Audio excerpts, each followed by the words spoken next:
fine boys and fine girls. Welcome back to another episode of Lessons from the Road.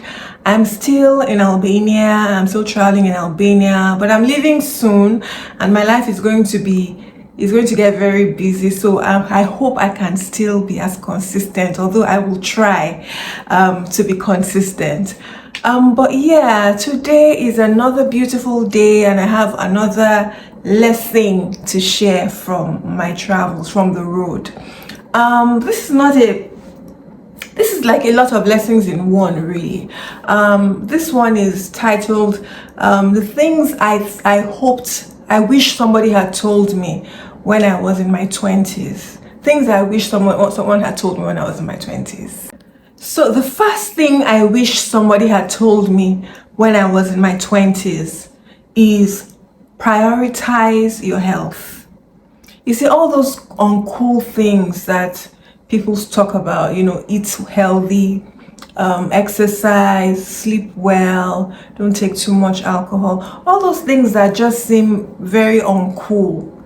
I wish somebody had told me to start early in my 20s, because whatever you want to avoid, whatever illness or ill health you want to avoid in your 50s, in your 60s, in your 40s, the seed is planted in your 20s. That's something I wish I had known in my 20s. That, don't take too much sugars, all the sweets and the biscuits and the cakes. Eat your vegetables and your fruits. Just maintain a very healthy lifestyle. Be conscious about your health. Be conscious about what goes in and what comes out of you. No, what goes into you. Look, do the uncool stuff now in your 20s. Eat well.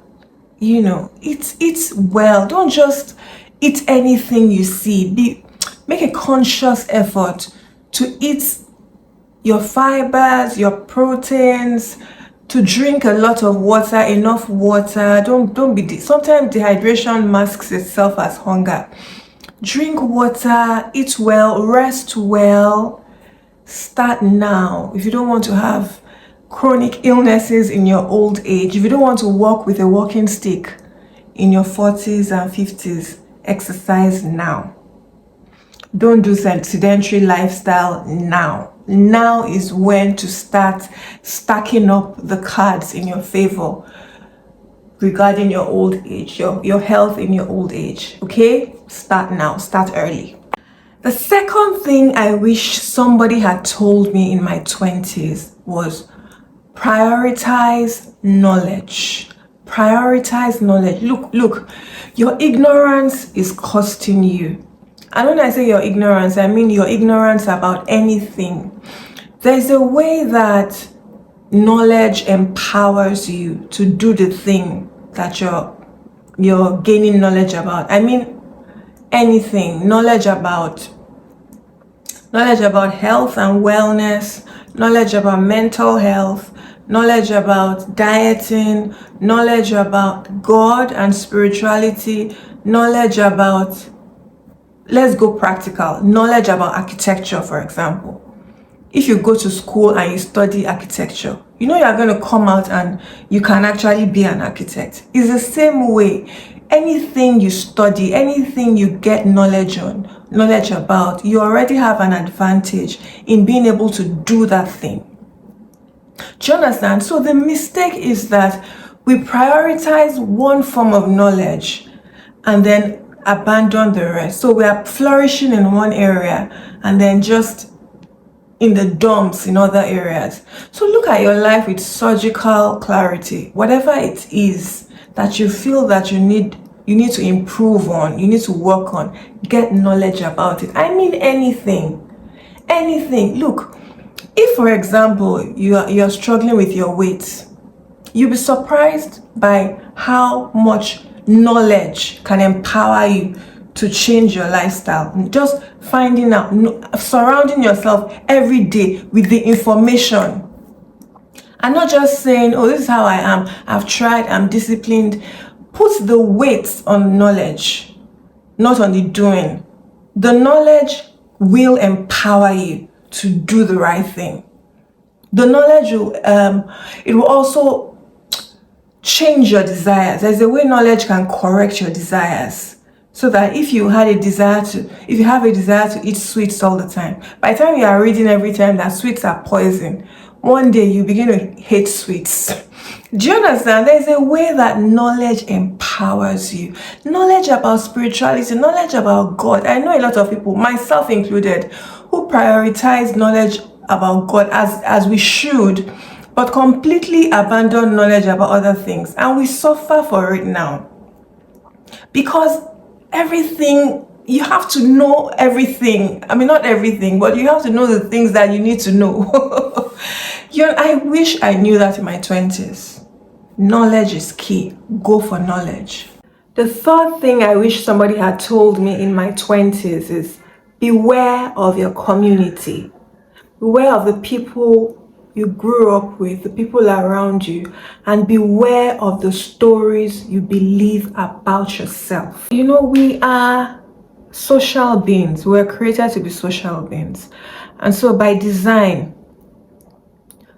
another human being is supposed to be your mirror. The way we were designed, you can't really see yourself. Before mirrors were invented, you couldn't really see yourself. So another person has to tell you what you look like or who you are.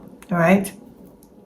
In a perfect world, the world that God created, which was a perfect world, human beings will be perfect mirrors. They'll be able to reflect yourself back to you properly and perfectly. But then sin happened and human beings became corrupted. The human eye became corrupted. When I say eye, I don't just mean the physical eye. I mean our world, with the way we see life. Became corrupted. And so you can no longer trust your neighbor's eye. You can't trust your neighbor to tell you who you are. And if they tell you who you are, it's not necessarily that they'll tell you, oh, Lamide, you are a brilliant. No. Sometimes they tell you who you are by showing you who they are. And so almost like it's a tribe thing, it's a communal thing. This is who we are in this society. And so that becomes who you are. And so you grow up eventually believing that this is who I am because this is who we are.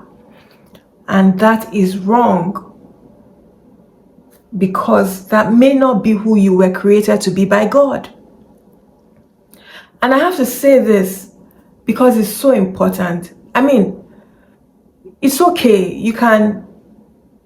It's not okay really, but it can be okay, because you have people live and die believing that they are somebody who they are not, and they somehow thrive in that. They do well in that whole thing. But the reason why it's not okay is because these days I've just told myself that I want to be who I was created to be. I want to walk as I was created to be. You see how the sun shines in the sky? It's doing what it was created to do. There's no waffling about it. This is who I am. That's just how it should be. I want to do what I was supposed to do. Full stop. And if this is not who I'm supposed to be, I don't want to be it. Not because of anything, but just because it is not, and I don't want to do what I'm not supposed to do. So I'm a Christian. So I belong to a church community. In a sense, there's so many communities that we're part of. So let's just say, let me use the church community. I belong to a church community. Now, I wish I could tell you that, the church is a perfect community. I can't tell you that. The reason is because we want to believe that we know all there is to know about God in the church. And it's not true. The more you know God, the more you find out that you don't know as much as you want to. You think you know. For example, a typical evangelical church will tell you that your purpose is to preach the gospel and to save others who are not saved, right? That's your purpose, which is all well, which is fine, I don't have any problems with that. But I stumbled on a God who wants to be discovered in science, who has a keen eye for beauty, and that is grossly understating things. Who wants to be found in the arts, who wants to help you discover him in the works of his hands in creation. I found a God who wants to talk to you about the herbs in the gardens, the food, the things he created. He wants to talk to you about the waters, the skies, the ocean. He wants to engage with you very deeply in the physical world, in the things that he made. And that's something that we don't typically talk about in the church, and it's something that I feel is so important, something I feel that I shouldn't have stumbled upon. Somebody should have taught me. This is so important because there's a scientist somewhere who has decided to stop being a scientist because he thinks there's no purpose there, or an artist somewhere who just thinks, no, my purpose, the only purpose I have is to preach the gospel, so I'm not going to be an artist anymore. Because we have not learned how to find God, to find purpose in the mundane, to glorify Jesus Christ in the works of his hands. We have not pursued knowledge or beauty or arts or science for the sake of him who is the author of all things beautiful and all things good and all things physical. To find him and to join him in creation, to join him in the quest for beauty and in the quest for elegance and in the quest for fashion. Do you understand? You know, some of the reasons for this is because from the beginning of the church, from when the church started, people they find something about God. They find an attribute of God, maybe his power, his word, they find something and run with it, pass it down to the next generation as the only truth there is to know about God. They find something, another one comes, and then they find something else and say, oh, they said this people said this, is all lies. This is who God is.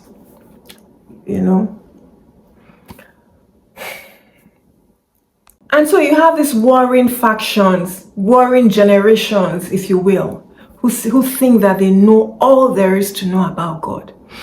And if God wants to help you, he will take you out of those communities. And so you see this whole deconstructing Christianity thing that is going on. I don't have a problem with it so much. You can deconstruct Christianity and still find Jesus the Savior. Because human beings have messed up. The church has messed up. And so people are finding that this is not all there is. This thing that you have pushed at us for centuries is not all there is. And so they attempted to throw the whole thing out. No. The quest is God. The quest is Jesus. It's not the church. You see, because we are communal. I keep saying that. So once we think that, oh, the quest is not the church, the quest is not the community, oh, so then what is the point? It wasn't supposed to be the church. The quest, these are men at the end of the day. We are all trying to find, to discover, to know this God through his son Jesus Christ. We are all on this quest together. Do you understand what I'm saying? So this is that part has been on my mind, especially for those who are tired of the church and are saying, oh, this, what are they saying? You just feel like there's something off. Ask your questions. God is not afraid to answer your questions. God is not afraid of science. God is not afraid of discovery. God is not afraid of men. Oh boy. Okay, I feel like this has gone off track. Off track. So don't leave church. I'm not saying you should leave church. Before you say, let me say we should leave our church. No, I'm just saying beware. And it's not only church. Communities generally. Beware. Just because you need your community at the end of the day. Everybody can't be like me, flying solo all the time. You need your community. But just beware. And these days, you can actually find your people. You can find your tribe. So long as you know who you are. So I guess one of the quest is to find who you are. I believe you'll find that in God. And that's why I brought the church and God came into this conversation. In finding God, you will find yourself. If you try to find yourself outside of God, you will not like what you will find. Because I talked about the evil community. At the end of the day, you are part of that evil community. You are part of who is making that community evil. Sorry. You are part of the problem because of sin. Because sin was the problem. Sin is what made our eyes evil, that we can't see each other properly. And so you find yourself in God through Jesus Christ. And then you can see the world better. You can see yourself better. You can see other people better. This video is too long. So goodbye. God bless you. I have to go now. Please subscribe. Subscribe. Share. And let me know what you think in the comment section. Till my next video. Bye. I know I already said goodbye, but I really need to quickly tell you this story. So last year, I went to Zanzibar for a property tour. And I was also, so I had property tours scheduled back to back. But I also wanted to visit a cave in Zanzibar for Hello Yellow tours, just to show customers that, you can book this cave for your tours in Zanzibar. So my plan was just to get in there, take pictures, get out. So I went there, took the pictures and was ready to go. As I was about to go, I felt God say, Lamide, wait. Just wait for like a few minutes. Because there was no time. I really had to go. So I was like, what is it? Okay, the place is nice. Because I know him. I know all this talk about, you have to be mindful. You have to enjoy it. So I was like, okay, I can see it's very nice. It's very nice. Good job. You really tried. You outdid yourself in this cave. Because I just wanted to go. He didn't say anything. So I knew I couldn't go. So I just started staring at the cave, staring at the water. And the more I stared at it, the more beautiful it got. And I was just like, at some point, I was just like, wow, wow, wow, wow. This is so nice. This is gorgeous. And I just stayed with it for a while. And then I heard him say to me, you can go. Now you can go. Yeah.